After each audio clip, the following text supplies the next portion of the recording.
and they're currently all being paid for by the development side. So to help reduce those costs, again, we're going to have to look at making our planning and more efficient, and the process for bringing a development through be more efficient and more timely. Thank you, Mr. Campion. So the question was about development costs. One of the aspects that I think continues to be a challenge for the city is to innovate in the area of providing those services. It is true that Rochester does have higher development fees. It is the responsibility of the City Council to work with developers to understand that there is a value statement to be made. As my opponent mentioned, there's, we do provide a higher level of service. There's always questions about, is that higher level of service, is that value statement still making sense for the development community? How I will work to challenge that is to continue to kind of immerse myself into that development community and make myself available. It's our responsibility to keep our ear to the ground, to know when that balance gets out of whack so that we can come back and take a look at it. There's always going to be people that say it's too costly to do development. It's a responsibility of the City Council to weigh that against the services available in our city. Thank you. Our next question comes from the Post Bulletin, and we'll begin with Mr. Campion. The city's in the process of renegotiating its contract with Charter Communications. What are some things that you would like to see change in the new contract? So I've been asked this at several doors throughout Northwest Rochester, and I frequently try and dig a little deeper into what the actual concerns are that are driving the question.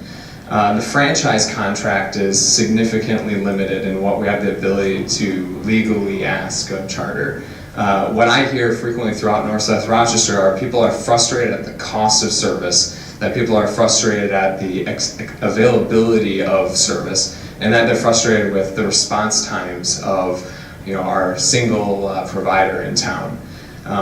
I do think that we need to use the franchise agreement as a bargaining chip to have that broader conversation about accessibility, a first-class network for the city, a first-class IT infrastructure. But I also realize that there's limitations to what we can expect to achieve with that. I'm open to studying other alternatives. I think that there are other avenues for us to approach to solve the same exact problem. Thank you, Mr. Snyder. Could you repeat that, please? The city's in the process of renegotiating its contract with Charter Communications. What are some things that you would like to see change in the new contract? Well, one of the things that we do have control over is the quality of the product and also the quality of the customer service. One of the things I've heard while out in the neighborhoods is that people are frustrated when they call and they don't get service. They get, well, try this, try that, do this, do that, and they're doing it on their own. They want to be able to call somebody and have them either come and fix it or give more accurate responses so that they can be fixed quicker. The other thing that we are looking at, we're trying, is the provision of the digital converter boxes. We're working on those. One of the things that we've been talking about was how long those are going to be provided free of charge. And we're working to try and get that time longer. Thank you. Our next question comes from the audience. I'm going to merge a couple questions here. What is your approach? I'm going to begin with Mr. Snyder. What is your approach on dealing with historic structures? What is the balance between history, property rights, and future needs? And as part of that question, if the owner of Barnes & Noble downtown, the Chateau, wants to demolish, so it's the owner of the Chateau, wants to demolish the building, should the city try to prevent that?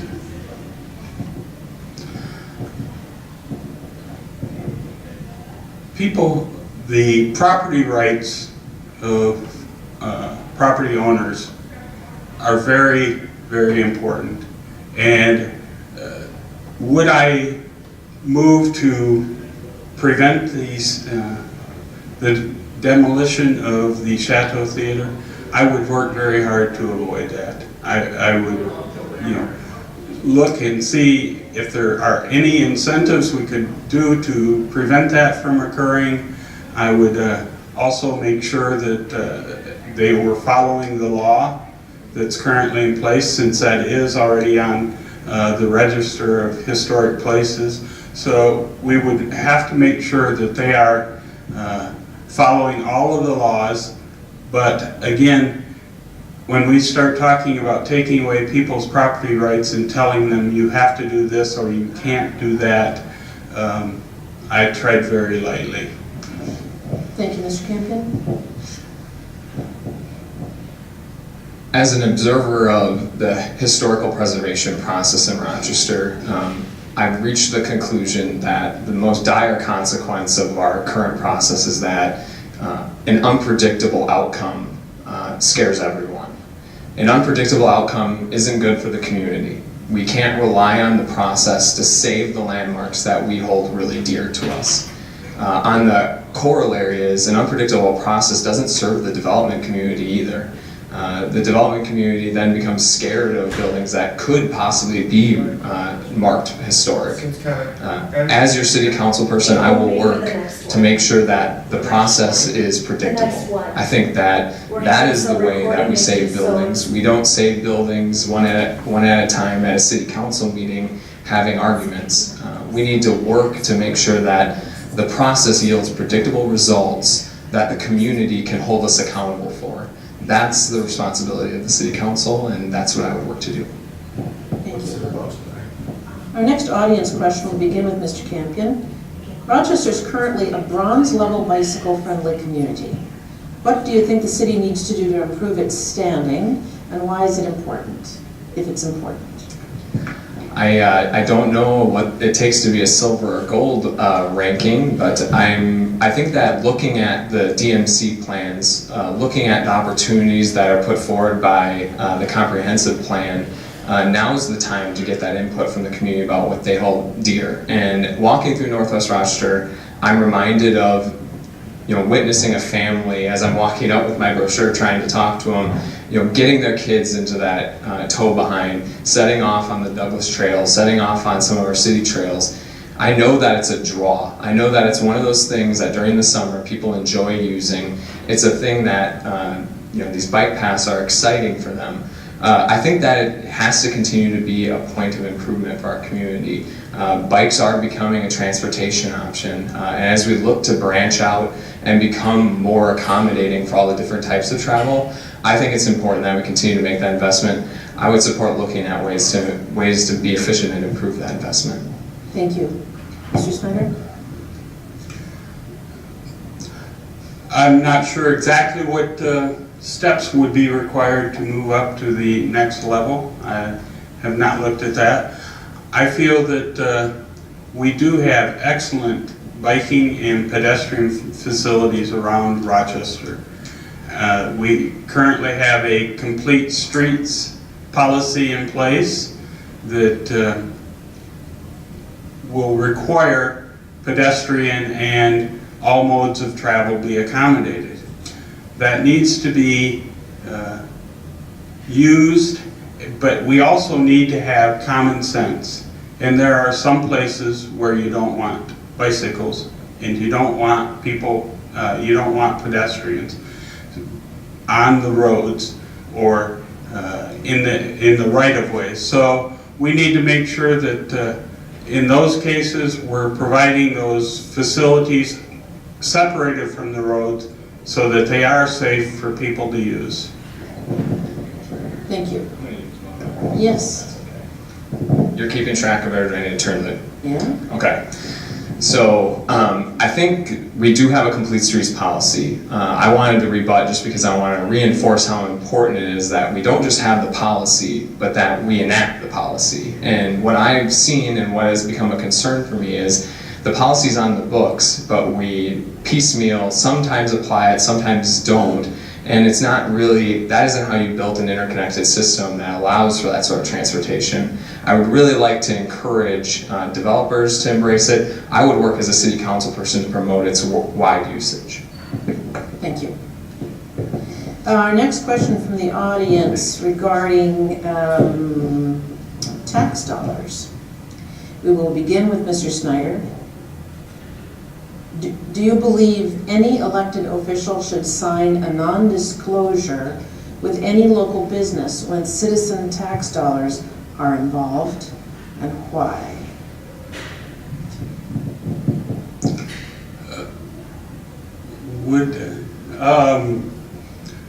Once the tax dollars are being committed, then no, it needs to be done in an open manner. However, there are situations, I can imagine situations where a business does require that a non-disclosure be signed because they would lose a competitive advantage were that information released ahead of time. However, once the tax dollars have been committed, then that information needs to become public and needs to be shared. Thank you. Mr. Campion?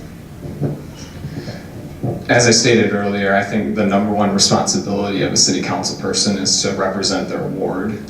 Signing an NDA would severely limit my ability to communicate both the potential problems and communicate about what's happening with my constituents. I can't think of a feasible situation where I would want to sign an NDA where we would be putting city tax dollars at stake. That's pretty definitive. Thank you. Our next question is going to start with Mr. Campion. Do you support the high-speed rail connection with the Twin Cities, the zip rail? And can you say why or why not? Sure. So as a lifelong resident of Rochester, I'm excited about opportunities that we have. One of those being the ability to better connect through alternate transportation modes to different parts of the state. The zip rail is a really complicated project. It has a lot of impacts that stretch beyond Rochester. I don't think that we're at a state yet of that project where people should be locking themselves into viewpoints on it. I still think that it has a ways to go to show us that it makes fiscal responsible sense for the city, as well as it makes a community responsible sense. I'm all about responsible growth. I think that it could potentially be an aspect of that. I think that it's important that we give it the time to germinate and prove itself as either being that mode of transportation of the future, or as being something that we can't support. I'm not ready to draw a firm line in the sand yet. Mr. Snyder?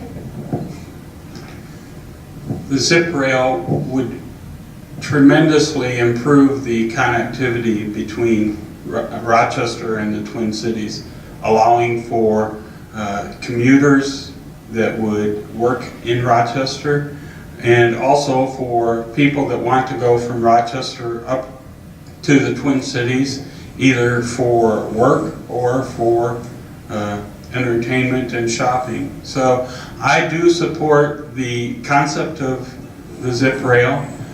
There are too many unanswered questions yet, speaking of the fiscal viability of it, along with the fact that there are a number of communities between here and the Twin Cities that will have much more of a say in whether this occurs or not than Rochester. All right. We have another question from the Post Bulletin. We'll begin with Mr. Snyder. How would you prioritize spending in the upcoming budget talks? Well, public safety is always at the top of the priorities for spending. And when I'm talking about public safety, I'm referring to police, fire, public works, and building safety. Those departments all contribute to the well-being and the quality of life, and in some cases, the existence of life for our citizens. So those organizations are always near the top of the priority list. After that, I would come to the support organizations such as human resources, city clerk, city administration.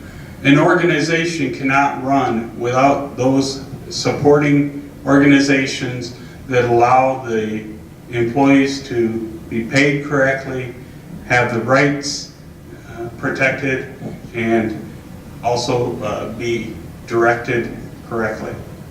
Thank you, Mr. Campion. So that's a list of all of the spots in city government. I think that to speak in terms of what I would support, we have to start at my perspective on the future of Rochester. Nobody is going to want to cut core services. As Bruce mentioned, there's a bunch out there. Fire, everyone wants their streets plowed, everyone wants streets maintained, everyone wants street lights on. We're all going to look to continue to maintain those. The priority for a budget discussion is how do we make efficient decisions? How can we improve these organizations? How can we innovate to deliver these services better? Beyond the core services, which I don't think anyone's in a rush to cut, certainly not I think that we have to be prepared for where the future is leading Rochester. DMC is just down the pipeline, hopefully. This comprehensive plan is in the middle of rework. I want to invest in organizations that are going to give us a foothold into the future, that are going to help us build that Rochester that the people of Northwest Rochester are demanding that we get. They're excited. We need to put the community in a position to take advantage. Thank you. Our next question regards communication. We'll begin with Mr. Campion. How would you facilitate two-way communication between your constituents and yourself? Sure. So last time at the last forum, I mentioned technology. There's a bunch of technologies out there. There's email lists, there's Twitter that I'm seeing more and more people adopt. More of our local leaders are starting to get out there. I think that there's a great unidirectional communication right now where we can get the message out to people. I've been a little bit frustrated at the way we manage the communication back from our members. A lot of times individual city council people will have their own mailing lists of people in their ward that they take care of. I think that we have to look for something better, something broader, something that will stand the transitions between city council members, because once you're in office, you're not going to be in office forever. We look to kind of have that transition, make sure that that communication path stays open. I'm really looking at a technological solution. The other side is that I've been out all summer connecting with my ward. I think that it's a responsibility, challenged or not, for city council members to be out there amongst their constituents and talking to them. Thank you. Mr. Snyder? The way I have encouraged two-way communication is not only by email, phone calls, Twitter, Facebook, but also by reaching out to them during neighborhood association meetings, during, I've been out in the neighborhoods myself, connecting with neighbors, but we also want to make sure that we're connecting with all the Rochester residents. Simply focusing only on communicating with Third Ward residents won't give you enough information to be able to make the best decisions that we need to make. So I am active out in the community through a number of boards and organizations, and I also attend a number of events where I do connect up with the citizens of Rochester. Thank you. Our next question concerns our location right now. We're going to begin with Mr. Snyder. How do you envision the future of the Rochester Public Library? What is its continued role in our community?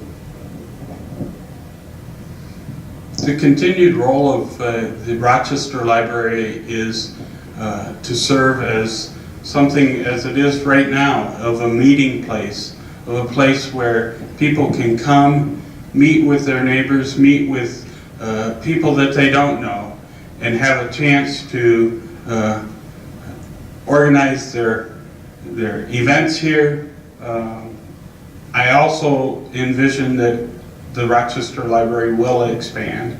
It's going to need to expand because we're overflowing with events, we're overflowing. The items here in the library, they don't have enough space to contain all of the objects that they have, and so I would like to see us expand the library within the next 10 years to add another floor on the library. Thank you. Mr. Campion? So Rochester's used to destinations by now. We've heard destination medical center. I think that the library is going to act as a destination for knowledge. The way that our future is shaping up, there are portions of our community that are going to have a harder and harder time accessing the resources that they need to be successful. The library is that bastion of hope that you can get to access the resources that you need to have in order to be successful in our community. Beyond that, a gathering spot that's really unparalleled in terms of open, free access. It's really an asset for an entire community. I've heard from a number of Rochester citizens saying how important they hold the library, and it just echoes my experience being in this community growing up, watching this library take shape. What an amazing resource we have. There's no doubt I'll continue to support this any way I can going forward. Thank you. All right, our next question will begin with Mr. Campion. We talk about issues here and now. What is your vision of Rochester, especially Northwest Rochester, 5 and 10 years out? What issues do you foresee, and what goals do you have to deal with them? What an excellent question. 5 to 10 years from now, I still think the most important part of Rochester, or Northwest Rochester, will be its neighborhoods. Undoubtedly, the thing that people have been most proud of as I walk down every cul-de-sac in Northwest Rochester is that neighborhood feel. They want to continue seeing that investment in the maintenance projects, in the beautification projects, in all of those projects that mean so much to those neighborhoods. One of the aspects that we're going to see is that if Destination Medical Center takes off, like we're starting to see, that investment downtown has ripple effects as you go out from downtown. Certainly, Northwest Rochester is not too far away to feel that. We're going to see those businesses continue to crop up on West Circle Drive. We're going to see these neighborhoods continue to need to be protected, continue to need to have representatives in office that look out for their best interests, and that's what I'm looking to do. Thank you. Mr. Snyder? I would imagine that in 5 to 10 years, you're going to see an increased number of neighborhoods out in Rochester. And that increased number of neighborhoods, they're going to be very much like the neighborhoods that are out there right now. Those are close-knit neighborhoods. Those are neighbors that know their neighbors, that enjoy living next door to their neighbors. And they also enjoy being able to visit the businesses that are out there so that they don't have to always go to the other side of town or downtown to be able to do their shopping, to be able to get their entertainment. And so I think as we move on through the next 10 years, we are going to see increased neighborhoods. We're also going to see better transit system so that they can get around, not just from the northwest neighborhoods to downtown, but from the northwest neighborhoods to other parts of the city. Thank you. Our next question will begin with Mr. Snyder. I think this will probably be our final question. What are the characteristics of an effective Rochester City Council member, and how do you exemplify them? The characteristics of an excellent Rochester City Council representative are that they are accessible, that they are responsive, and that they are dedicated to doing the job. I possess all of those qualities. I am receptive, responsive. I am available to the constituents, and I do spend a lot of time studying the issues, making sure that I'm making informed decisions, And I also spend the time that's needed to attend other meetings, including committee meetings and meetings of other organizations, so I don't have just a narrow view of what's going on and a narrow view of other people's information. I collect it from all areas. Thank you. Mr. Campion? I agree that one of the most important aspects of being an effective city council person is that you need to be in touch with your constituents. I've made it my focus throughout this campaign to build those relationships, to let people know that you can reach me any time of day. You can email me, you can phone me anytime you want. And I think that that's important. Accessibility is a huge issue. The other side is this drive to study the topics that are going to affect our city, not just now, but down the road. There is all sorts of information that I've begun gathering as I decided to make my run. It is a lot to take in, but it's that drive, it's that passion to better our community that keeps me up late at night studying land development manual, that's driving me to better understand what other cities are doing in our similar position. I think that that's an opportunity. I have that passion. I've driven that through my business and with my employer. Would love to do it for the city of Rochester. Thank you. That concludes the questions portion of our event. We'll go on now to closing statements. Candidates, you have 1 minute each to make your closing statement, and Mr. Snyder will go first. Thank you again. It's been an honor and a pleasure to serve on the Rochester City Council for the last 8 years. I hope that I will have the honor and pleasure to serve for another 4 years. And I want to leave you with one thought that I've heard is experience is not something that can be taught or learned. Experience has to be lived. For the last 8 years, I've lived the life of the council representative. I've gotten this experience and I have enjoyed it. I feel that I've done a good job. I've been told by a number of the people that I've met out in the neighborhoods how much they appreciate the work that I've done. So for that reason, I ask for your vote on November 4th as the 3rd Ward City Council representative. My name is Bruce Snyder, and I say thank you again. Thank you. Mr. Campion. 1 minute. Is 1 minute enough to talk about all that Rochester faces? DMC, growth, property taxes.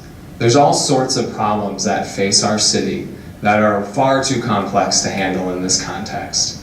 That's why I spent my summer going door to door having those conversations with all of the members of Northwest Rochester. That's why I'm committed to being that passionate leader, that conduit for the concerns of the families, of the constituents of Northwest Rochester. It turns out, as I've gone, my message has resonated. I've got this real deep connection with these people as they come to their door and they share with me their concerns. I'm excited about the opportunities Rochester has. I'm excited to be that leader that will help us take advantage of it. I am Nick Campion. I'm running for City Council Ward 3, and I would appreciate your vote in November. Thank you. Thank you, candidates. Before we begin the next segment, we'll take about 5 minutes to reset our stage.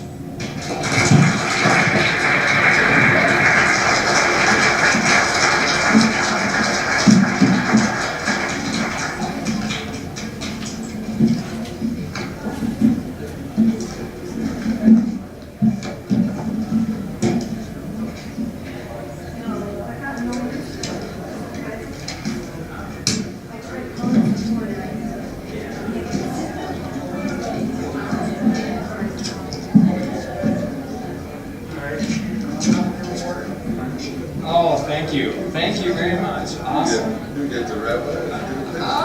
Oh, great. Well, I can use all my information I can get. How's diversity? Oh,